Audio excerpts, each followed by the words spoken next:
తిరుమల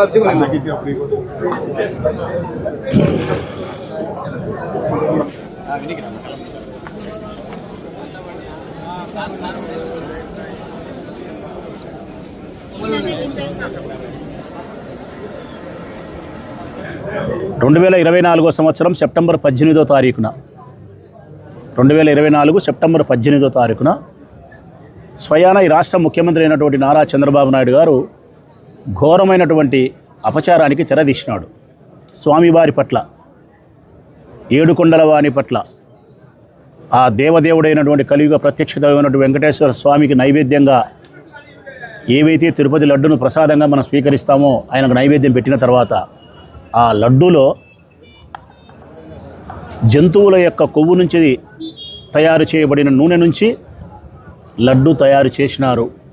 ఇది ఘోరమైనటువంటి అపచారం అని చెప్పి స్వయాన ఈ రాష్ట్ర ముఖ్యమంత్రి నారా చంద్రబాబు నాయుడు గారు ఒక ప్రకటన చేసి భారతదేశంలో ఉండే 120 కోట్ల మంది హిందువుల యొక్క మనోభావాలను పూర్తిగా ఛిద్రం చేసినాడు, భయానికి లోను చేసినాడు.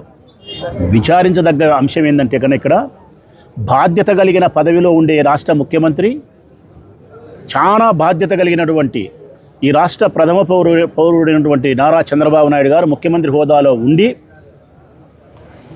ఎటువంటి అధికారిక సంస్థలు నివేదిక లేకుండా, ఏ అధికారిక దర్యాప్తు సంస్థలు దర్యాప్తు చేసి ధృవీకరించకుండా జంతువుల కొవ్వుతో తయారు కాబడిన లడ్డు అని చెప్పి గాలి మాటలు ప్రకటన చేయడం అన్నది చాలా ఆశ్చర్యకరమైన అంశము.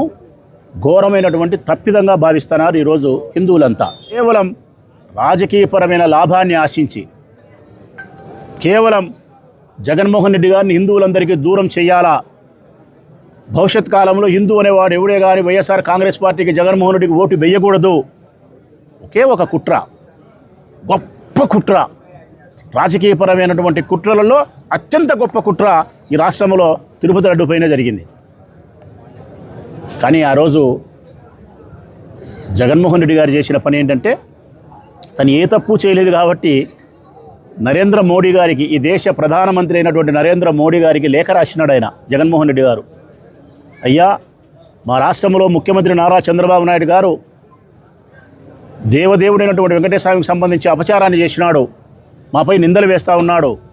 ఇది మాపై నింద వేసినందుకు కాదు మాకు బాధ, 120 కోట్ల మంది హిందువుల యొక్క మనోభావాలను దెబ్బతీస్తున్నాడు కాబట్టి సిబిఐ చేత విచారణ కొనసాగించి ఈ కథ ఏందో తేల్చండి, మా మనసులో ఉండే భయాన్ని, సంకోచాన్ని పోగొట్టండి అని చెప్పి జగన్మోహన్ రెడ్డి సిబిఐ విచారణ కొన్నాడు.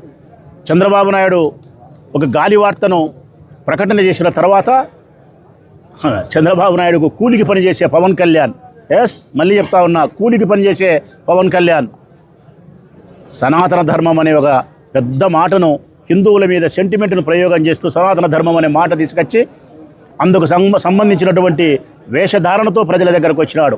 కాషాయ వస్త్రాలు ధరించి పిలకగట్టి ఉత్తరీయం మెడపైన వేసుకొని కనకదుర్గమ్మ గుడికి పోయి గుడి మెట్లు గడిగినాడు. వాస్తవానికైతే ఈ చర్యకు ఈ రాష్ట్రం కాదు, ఈ దేశంలో ఉండే సుప్రీంకోర్టు చర్య తీసుకొని వీళ్ళ మీద కేసులు నమోదు చేసి శాశ్వతంగా వీళ్ళ జైళ్ళలో పెట్టాల్సిన బాధ్యత ఉంది. కేంద్రంలో అధికారం ఉండేది మీ పార్టీనే, బీజేపీ. రాష్ట్రంలో అధికారం ఉండేది మీ పార్టీనే, కూటమి. దర్యాప్తు చేయమని చెప్పింది ఈ దేశ అత్యున్నతమైన న్యాయస్థానం సుప్రీంకోర్టు. దర్యాప్తు చేసే అధికారం తీసుకునేది సిబిఐ, ఈ దేశంలోనే శక్తివంతమైనటువంటి దర్యాప్తు సంస్థ. ఇంతకు మించిన దర్యాప్తు సంస్థ భారతదేశంలో లేదు. దాంట్లో ఉండే అధికారులు 5 మంది నీకు సంబంధించిన వాళ్ళే, సిబిఐకి సంబంధించిన 2 కేంద్ర ప్రభుత్వం ఆధీనంలో ఉంటారు, పోలీసు అధికారుల సిట్టులో ఉండే 2 రాష్ట్ర ప్రభుత్వం యొక్క ఆధీనంలో ఉంటారు, ఆహార భద్రతకు సంబంధించిన అధికారి మీ మనిషే. 5 మంది మీ అధికారులు దర్యాప్తు చేసి 1.5 సంవత్సరం తర్వాత సిబిఐ చేసిన దర్యాప్తును కోర్టుకు సమర్పిస్తే ఆ కోర్టు నివేదికలో వాళ్ళు వ్యక్తపరిచినటువంటి అంశాలు ఏమిటంటే కన్నా, ఈ దేశంలో హిందూ భావజాలం కలిగినటువంటి వెంకటేశ్వర స్వామి భక్తులైన ఎవ్వరు కూడా భయపడాల్సిన అవసరం లేదు, బాధపడాల్సిన అవసరం లేదు. ఈ లడ్డులో జంతువుల కొవ్వుతో తయారు కాబడలేదు, మీరు ఎవరూ బాధపడాల్సిన అవసరం లేదు, అపచారం జరగలేదని చెప్పి సిబిఐ తేల్చింది. ఈరోజు సిబిఐ విచారణలో జంతువుల యొక్క కొవ్వుతో అంటే పంది కానీ, ఎద్దు కానీ, ఆవు కానీ, చేపల యొక్క నుంచి తయారు కాబడిన నూనె నుంచి ఈ లడ్డు తయారు చేయలేదు అని చెప్పి సిబిఐ విచారణలో వ్యక్తమైంది.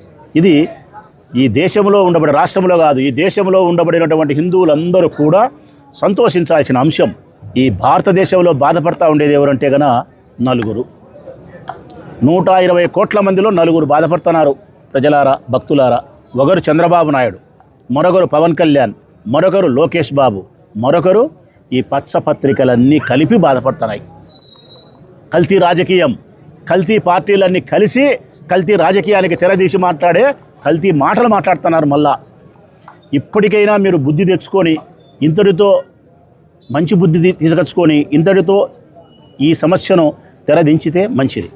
మేమైతే వైఎస్ఆర్ కాంగ్రెస్ పార్టీ ప్రొద్దుటూరు నియోజకవర్గం నుంచి మేమైతే డిమాండ్ చేస్తూ ఉన్నాం. సుప్రీంకోర్టు జోక్యం చేసుకోవాల్సిన అవసరం ఉంది. వీళ్ళ ముగ్గురి మీద కూడా పచ్చపత్రికలు, లోకేష్ కానీ, పవన్ కళ్యాణ్ కానీ, చంద్రబాబు నాయుడు పచ్చపత్రికలు, వీళ్ళ మీద తప్పనిసరిగా కేసు నమోదు చేయాలా, విచారణ చేపట్టాలా.